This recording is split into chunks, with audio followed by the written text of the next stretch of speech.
L'idée d'une collection personnelle, ça m'est venu il y a très longtemps. Ce que je voulais, c'est garder un bon original par année ou deux. Madame de Mévius m'offrant la possibilité de les montrer, ça m'a permis de faire une espèce de boucle à cette idée de proposer les meilleurs tableaux que je pouvais conserver, bien sûr.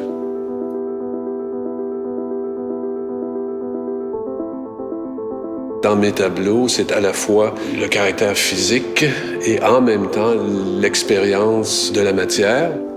L'idée d'utiliser le papier, l'idée d'utiliser la cendre, le grattage, la virulence de la couleur mate ou brillante, ce n'est pas juste une question de vocabulaire, c'est l'idée de créer quelque chose qui est spécifique à mon travail.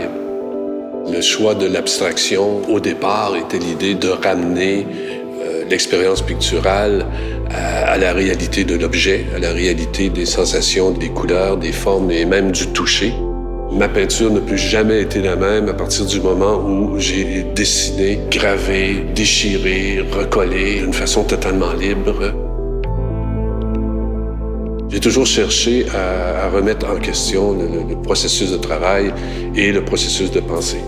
Je me suis astreint à un moment donné à utiliser, dans des périodes assez prolongées, des couleurs que je n'aimais pas. Par exemple, les jaunes acides, ça a transformé totalement ma palette. L'idée de tenir compte de l'ensemble de ce qui est proposé, donc l'ensemble du monde coloré, plutôt que de s'astreindre à son simple goût personnel.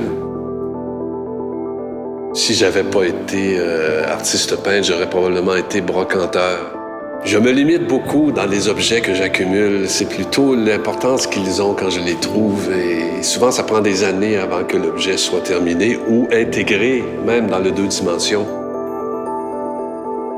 Ça m'intéresse absolument pas de réaliser ce que je pense. Ce qui m'intéresse, c'est de me surprendre et de surprendre le spectateur.